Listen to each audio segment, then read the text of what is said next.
नमस्कार।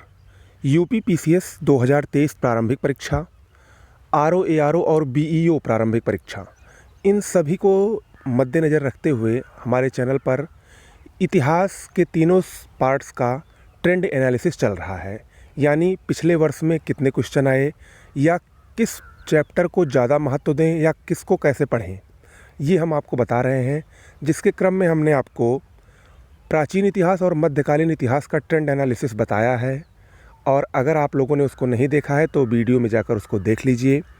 आज का जो टॉपिक है वो इतिहास का सबसे महत्वपूर्ण सेगमेंट आधुनिक इतिहास से संबंधित है। आधुनिक इतिहास के ट्रेंडिंग टॉपिक्स इस वीडियो में डिस्कस करने वाले हैं। इसके अलावा आधुनिक इतिहास को कैसे पढ़ें, क्या महत्वपूर्ण है। जो फ्रेशर हैं, खासकर जो पहली बार पढ़ रहे हैं, वो अक्सर हिस्ट्री में कंफ्यूज हो जाते हैं कि कहाँ कौन सी घटनाएं घट रही हैं, या बहुत सारी घटनाएं एक साथ घटती हैं, तो वो समझ नहीं पाते हैं कि किसको कैसे पढ़ना है। तो उसी के क्रम में हमने प्राचीन इतिहास को भी बताया, मध्यकालीन इतिहास को भी बताया, और आज आधुनिक इतिहास को भी आपको कुछ सिंपल तरीके से बता देंगे। आप उसी को पढ़ लेंगे तो आपका प्रारंभिक के साथ साथ मुख्य परीक्षा में भी काफ़ी हेल्प होगी। ओके, शुरुआत करते हैं। देखिए, आधुनिक इतिहास आप लोग यहाँ पर देख रहे होंगे, इतने पार्ट्स में मैंने आधुनिक इतिहास को डिवाइड किया है। अगर हम आधुनिक इतिहास की बात करें तो इसका अगर हम एक सिंपल सा व्यू आपको दें कि इसका कालक्रम क्या है, तो अगर आपको याद होगा, औरंगजेब की मृत्यु 1707 ईस्वी में होती है, और औरंगजेब की मृत्यु के बाद ही माना जाता है कि मध्यकालीन जो इतिहास है वो समाप्त होने लगा है, क्योंकि उसके बाद जो उत्तरवर्ती मुग़ल सम्राट होते हैं वो उस तरीके के नहीं होते हैं जैसे अकबर का प्रभुत्व रहता, औरंगजेब का प्रभुत्व रहता है। यानी वो शक्तिहीन होते चले जाते हैं। तो उनकी कमज़ोरी का लाभ उठाकर बाद में वो ब्रिटिश कंपनियां भी आ जाती हैं, जो आई रहती हैं पहले से ही, अकबर जहांगीर के शासनकाल में ही आई रहती हैं, लेकिन वो अपना प्रभुत्व जमाने की कोशिश करती हैं इनकी दुर्बल शक्ति को देखते हुए। तो एक प्रकार से 1707 के बाद से आधुनिक इतिहास प्रारंभ होता है, और इसको हम 1947 तक, जब तक भारत आज़ाद नहीं होता है तब तक इसको हम मान के चलते हैं। इसमें भी 2-3 पार्ट डिवाइड कर लेते हैं।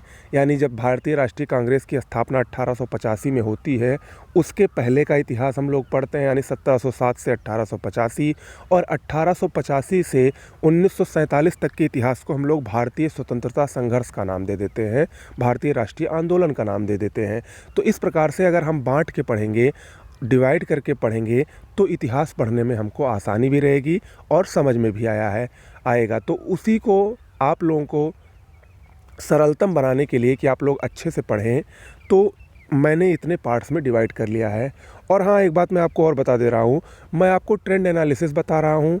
मैं आपको कह रहा हूँ कि ये सारे जो ट्रेंड एनालिसिस अभी मैं आपको आज दिखाऊंगा भी, ये सब मेरी नोट्स में हूबहू लाइन से क्रम से दिए गए हैं।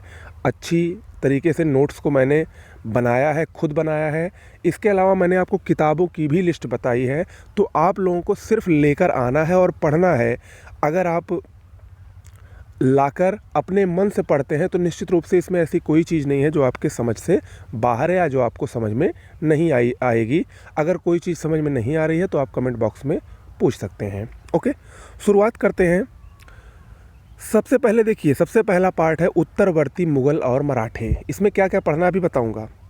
फिर प्रांतीय राजवंश, जिसमें बंगाल, मैसूर, अवध आदि जो छोटे छोटे राजवंश हैं, इनसे प्रमुख घटनाओं को हमको जानना है। फिर यूरोपीय कंपनियों का आगमन, जो विभिन्न यूरोपीय कंपनियां आई थीं। फिर बीच में हमको जनजातीय विद्रोह, किसान विद्रोह और 1857 का विद्रोह पढ़ना है। फिर ब्रिटिश भारत में जो आर्थिक विकास हुआ, रेलवे का विकास हुआ, विभिन्न अकाल आयोग की स्थापना हुई, स्थानीय स्वशासन का विकास, इन सबको पढ़ लेना है। शिक्षा और प्रेस का विकास ब्रिटिश काल में, नव जागरण को भी पढ़ना है। इसके अलावा प्रमुख गवर्नर जनरल को भी हमको पढ़ना है। क्रांतिकारी आंदोलनों को भी हमको पढ़ना है बीच में। और उसके बाद सबसे महत्वपूर्ण टॉपिक भारतीय स्वतंत्रता संघर्ष, इससे प्रश्न सबसे ज़्यादा पूछे जाते हैं, इसको भी हमको पढ़ना है। अब आपको हम बताते हैं कि कैसे एक एक टॉपिक से क्या क्या पढ़ना है जल्दी जल्दी में। सबसे पहले उत्तरवर्ती मुग़ल साम्राज्य पढ़ेंगे। तो उत्तरवर्ती मुग़ल साम्राज्य में जो प्रमुख शासक थे, खासकर इसमें बहादुर शाह प्रथम, जहांदार शाह, फर्रुखसियर, मोहम्मद शाह आलम शाह आलम द्वितीय और बहादुर शाह द्वितीय के बारे में ज़रूर पढ़ना है। इनके प्रमुख कार्य और इन्होंने जो उपाधियां ग्रहण की हैं इसको ज़रूर पढ़ना है। जैसे मोहम्मद शाह को रंगीला बादशाह कहा जाता है, फारुखसियर को घृणित कायर भी कहा जाता था, या इसने जो प्रमुख कार्य किए हैं इसको पढ़ना है। जैसे मोहम्मद शाह के काल में ही नादिर शाह ने भारत पर आक्रमण किया था। तो ये सब जो छोटी छोटी बातें हैं इसको सबको आपको पढ़ लेना है, और ये सभी आपको मेरे नोट्स में मिल सकती हैं अगर आप लेंगे तो। ठीक है। उत्तरवर्ती मुगल साम्राज्य के बाद मराठा और पेशवा हमको पढ़ना है। मराठा और पेशवा से प्रश्न ज़रूर पूछता है, ये बहुत ही आसान है। इसमें आपको शिवाजी के बारे में ज़रूर पढ़ लेना है, ताराबाई, बाजीराव और जो भी कुछ प्रमुख मराठा हुए हैं और इनके प्रमुख कार्यों को। इसके साथ ही साथ इसमें पानीपत का द्वितीय युद्ध, आंग्ल मराठा के बीच में जो संघर्ष हुआ, और शिवाजी की प्रशासन, खासकर जो अष्टप्रधान परिषद है, इनके बारे में आपको ज़रूर पढ़ना है। ये याद रखिएगा। ओके, इतना पढ़ेंगे तो उसके बाद आप लोग आगे बढ़ेंगे, प्रांतीय राजवंशों को पढ़ेंगे। प्रांतीय राजवंश बहुत ही महत्वपूर्ण चैप्टर है और इससे प्रश्न ज़रूर पूछे जाते हैं।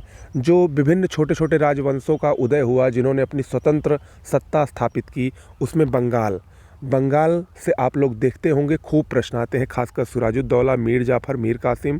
और इसमें दो युद्ध बहुत ही महत्वपूर्ण है, प्लासी का युद्ध और बक्सर का युद्ध। किसके समय में लड़ा गया, उस समय अंग्रेजी सेना का नेतृत्व कौन कर रहा था, और उस समय बंगाल का नवाब कौन था, किसके किसके बीच लड़ा गया, क्या परिणाम निकले इसके, ये सब ज़रूर पढ़ना है। इसके बाद मैसूर राज्य है। मैसूर राज्य में दो, हैदर अली और टीपू सुल्तान के बीच जो खासकर आंग्ल मैसूर, 4 आंग्ल मैसूर युद्ध हुए थे, और उसमें जो संधियाँ हुई थी, जैसे एक बहुत ही प्रसिद्ध संधि है श्रीरंगपट्टनम की संधि, जो कि तृतीय आंग्ल मैसूर युद्ध में हुई थी। वो किसके किसके बीच हुई थी, उस समय गवर्नर जनरल कौन था, वायसराय कौन था, ये सब आपको पढ़ना है। इसके बाद पंजाब में आपको जो सिख धर्म है उसके जो 10 गुरु हैं, 10 गुरुओं में भी कुछ बहुत महत्वपूर्ण गुरु हैं, जैसे गुरु नानक हो गए, गुरु अंगद हो गए, गुरु रामदास हो गए, गुरु गोविंद सिंह हो गए, गुरु तेग बहादुर हो गए। इन सब के प्रमुख कार्यों को आपको ज़रूर पढ़ना है। महाराणा रणजीत सिंह को भी इसमें पढ़ना है। ठीक है। और आंग्ल सिख युद्ध के बारे में भी। अवध के संस्थापक कौन थे और अवध के प्रमुख नवाबों को पढ़ना है, चाहे वो शुजाउद्दौला हो, चाहे फिर वो आसफुद्दौला हो, नवाब वाजिद अली शाह जो अंतिम नवाब थे, इनके सब के बारे में आपको पढ़ना है। राजपूत में भी सवाई जय सिंह के बारे में, जो उन्होंने प्रमुख वेधशालाओं का निर्माण कराया, 5 वेधशालाओं का निर्माण, जिसमें दिल्ली की जंतर मंतर भी है। तो इन सब को आपको पढ़ना है। इस तरीके से आप प्रांतीय राजवंशों को पढ़ लेंगे। यूरोपीय कंपनियाँ आप सब लोग पढ़ते आए हैं, पुर्तगाली, डच, अंग्रेज, फ्रेंच, डेन। इसमें सबसे इम्पोर्टेंट क्या है, इसमें सबसे महत्वपूर्ण बात यह है कि जो भी यूरोपीय कंपनियां आई, उन्होंने अपनी पहली व्यापारिक कोठी थी वो कहाँ पर स्थापित की, ये ज़रूर पूछता है, मिलान करने के लिए भी देता है। और कुछ अन्य चीज़ें जो थोड़ी बहुत इंपॉर्टेंट है उसको पढ़ लेना है। 1857 का विद्रोह मोस्ट इम्पॉर्टेंट है। इसके कारण क्या थे, परिणाम क्या हुए, इसका प्रमुख केंद्र क्या था, और प्रमुख केंद्रों पर प्रमुख नेता कौन थे। जैसे झांसी जो केंद्र था उसकी प्रमुख नेता कौन थे, रानी लक्ष्मीबाई थी। कानपुर में तात्या टोपे नाना साहब थे। इसके अलावा लखनऊ में बेगम हजरत महल थी। इस तरीके से आपको पढ़ना है। और 1857 के विद्रोह पर जो पुस्तकें लिखी गई हैं उसमें से भी क्वेश्चन ज़रूर पूछता है, तो उसको भी पढ़ना है। इसके बाद प्रमुख जनजातीय और किसान विद्रोह, इससे भी मिलान करने के लिए खूब प्रश्न आते हैं। और ये बहुत सारे विद्रोह हुए हैं, लेकिन आपको बहुत सारे विद्रोहों में इतने विद्रोह ज़रूर पढ़ना है। सन्यासी, मोपला, भील, संथाल, चुआर, कूका, खासी, मुंडा, पागलपंथी, अहोम, नागा विद्रोह, नील विद्रोह, पावना विद्रोह, बारदोली सत्याग्रह, कुछ प्रमुख मजदूर आंदोलन और प्रमुख किसान संगठन, ये ज़रूर आपको पढ़ने हैं। ठीक है। और इसमें क्या पढ़ना है, पहली बात तो इनका कालक्रम ज़रूर याद रखिएगा कि कब हुए ये विद्रोह और इसके प्रमुख नेता कौन थे। और इसमें ज़्यादा वैसी कुछ बातें हैं नहीं, 1-2 बातें जो इम्पोर्टेंट होंगी वो आपको पढ़ना है। ओके। इसके बाद ब्रिटिश काल में शिक्षा का विकास, जिसमें चार्ल्स वुड का घोषणा पत्र, हंटर आयोग, टॉमस रैले आयोग, सेटलर आयोग और वर्धा योजना, इन सब के बारे में थोड़ा थोड़ा पढ़ लेना है।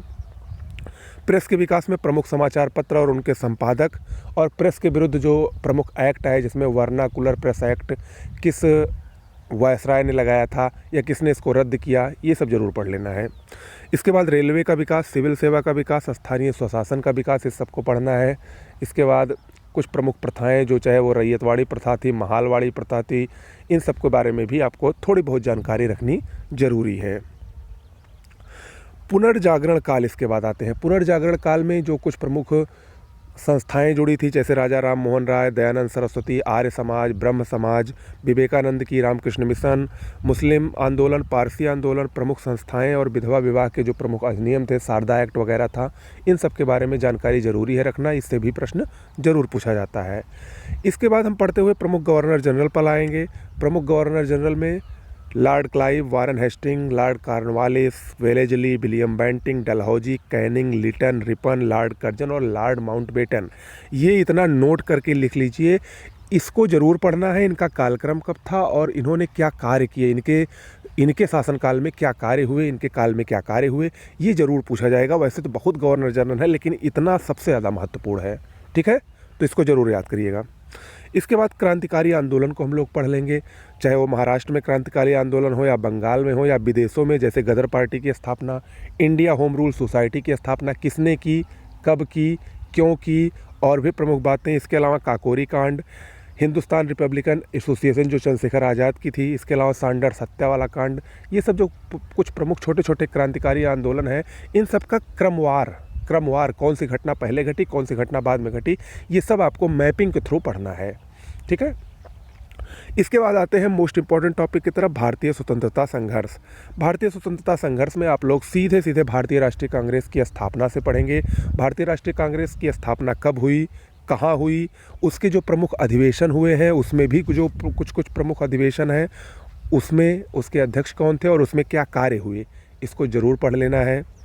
इसके अलावा बाल पाल लाल, बाल गंगाधर तिलक, बिपिन चंद्र पाल, लाला लाजपत राय, इन सब का जीवन परिचय, इनसे जुड़ी कुछ समाचार पत्र, इन्होंने कुछ जो महत्वपूर्ण कार्य किए हैं, कुछ प्रमुख पुस्तकें लिखी हैं, इसको भी ज़रूर पढ़ना है आपको। इसके बाद आते हैं बंगाल विभाजन, मोस्ट इंपॉर्टेंट टॉपिक है, कब हुआ, किसके काल में हुआ, किसने किया, कुछ प्रमुख घटनाएं बंगाल विभाजन से संबंधित, मुस्लिम लीग की स्थापना कब हुई, होम रूल लीग, जो 2 होम रूल लीग थी, चाहे वो एनी बेसेंट की हो या बाल गंगाधर तिलक की हो, दोनों के बारे में आपको पढ़ना है, दोनों की स्थापना कब हुई, इन सबको क्रम से याद करना है। इसके बाद महात्मा गांधी के युग पर आते हैं। महात्मा गांधी का जीवन परिचय आपको पढ़ना है, कब वो साउथ अफ्रीका गए, कब वो साउथ अफ्रीका से इंडिया लौटे, साउथ अफ्रीका में उन्होंने जो कुछ प्रमुख स्थापनाएं की, जो कुछ प्रमुख कार्य किए, उसके बारे में आपको पढ़ना है। चंपारण, अहमदाबाद, खेड़ा सत्याग्रह के बारे में आपको क्रम से पढ़ना है। रॉलेट एक्ट, खिलाफत आंदोलन, असहयोग आंदोलन जिसमें चौरी चौरा कांड हुआ, जालियांवाला बाग हत्याकांड, स्वराज पार्टी, साइमन कमीशन, सविनय अवज्ञा आंदोलन के अंतर्गत जो 3 गोलमेज सम्मेलन हुए, इसके बाद भारत छोड़ो आंदोलन, कैबिनेट मिशन, माउंटबेटन योजना, इन सब को पढ़ते हुए आपको आधुनिक इतिहास को ख़त्म करना है। और ये सब मैंने क्रम से ही बताया है और आपको इसी क्रम से याद भी होना चाहिए, क्योंकि इस समय जो ट्रेंड चल रहा है वो ऐसे ही पूछ रहा है कि आपको 4 घटनाएं दे देगा और बता देगा, उसमें आपको कह देगा कि आप इसको क्रम से सजाइए कि कौन सी घटना पहले हुई और कौन सी घटना बाद में हुई। तो इस तरीके से अगर आप क्रम से जानते रहेंगे तभी कर पाएंगे, नहीं तो नहीं कर पाएंगे। तो इसीलिए आप जो कुछ पढ़ें उसको क्रम से पढ़ें और ये सारे क्रम आपको मेरी नोट्स में मिल जाएंगे। जैसा कि मैं कह रहा हूँ, अगर आपको नोट्स लेना है तो आप इस नंबर पर व्हाट्सएप या टेलीग्राम के ज़रिए तुरंत मैसेज करके चाहे तो आप पूरी नोट्स ले सकते हैं या आप चाहे तो इतिहास के ही नोट्स लेकर एक बार उसको पहले चेक कर सकते हैं कि जो मैं कह रहा हूँ, मेरा जो दावा है वो कितना हद तक सही है, उसका सैंपल देख सकते हैं। यहाँ पर देखिए, मैंने जैसे अभी आपको बताया कि मैं सब कुछ अपने यहाँ जो नोट्स में है वो आपको अच्छी सुंदर राइटिंग में और सब कुछ अच्छे तरीके से व्यवस्थित तरीके से क्रम से मिलेगा। यहाँ पर देखिए महात्मा गांधी का जीवन परिचय उन्होंने भारत से लेकर दक्षिण अफ्रीका तक जो भी कार्य किया है, उनके प्रमुख देखिए सत्याग्रह, चाहे वो चंपारण हो, अहमदाबाद हो, खेड़ा हो, सब आपको लाइन से मिलेगा। इसके बाद मुस्लिम लीग का जो लाहौर अधिवेशन हुआ था या अगस्त प्रस्ताव जो था, इसके बाद आर्य समाज जैसे कि भी मैंने बताया, स्वामी दयानंद सरस्वती की उसके प्रमुख चीज़ें। उसके बाद जैसे मध्यकालीन में आप बाबर के बारे में जानना चाहते हैं तो बाबर द्वारा जो लड़े गए युद्ध हैं, बाबर के बारे में, मुग़ल कालीन प्रशासन के बारे में, तो यानी आपको यहाँ पर सब कुछ मिलेगा एक अच्छी सुंदर हैंड राइटिंग में। और इसके अलावा एक आपको क्रम से मिलेगा जिससे आपको आसान हो जाएगा। जो मैं आपको बता रहा हूँ कि ये पढ़ना है तो वो आपको आसान हो जाएगा पढ़ना। ठीक है, तो अगर आप उसको लेना चाहते हैं तो इस नंबर पर मैसेज करें। और मैं, अगर आप लोग हमारे चैनल को फॉलो करते हैं तो मैं आपसे यही कहूँगा कि अगर आप लोग नोट्स लेते हैं तो बिल्कुल भी निराश नहीं होंगे। किताब को पढ़ने की आवश्यकता नहीं होगी। किताब से ज़्यादा, कम से कम 2 से 3 किताबों के मिक्सचर से ये नोट्स तैयार की गई है। इसी को आप 1 से 2 बार पढ़ लेंगे तो इस कम समय में भी आप मैक्सिमम अपना दे पाएंगे। ठीक है, तो आधुनिक इतिहास में इतना ही। बाकी अगर आपको किताबें पढ़नी है तो किताबों की भी लिस्ट मैंने आपको बता दी है, वहाँ पर आप लोग किताबें भी पढ़ सकते हैं। और ज़्यादा से ज़्यादा आप लोग एक काम करिए, टेलीग्राम चैनल से ज़रूर जुड़ जाइए, वहाँ पर ढेर सारी सूचनाएं मैं प्रेषित करता रहता हूँ, तो उससे भी ज़रूर जुड़िए। उसका लिंक डिस्क्रिप्शन बॉक्स में दिया गया है, वहाँ पर जाकर ज्वाइन कर लीजिए। नमस्कार।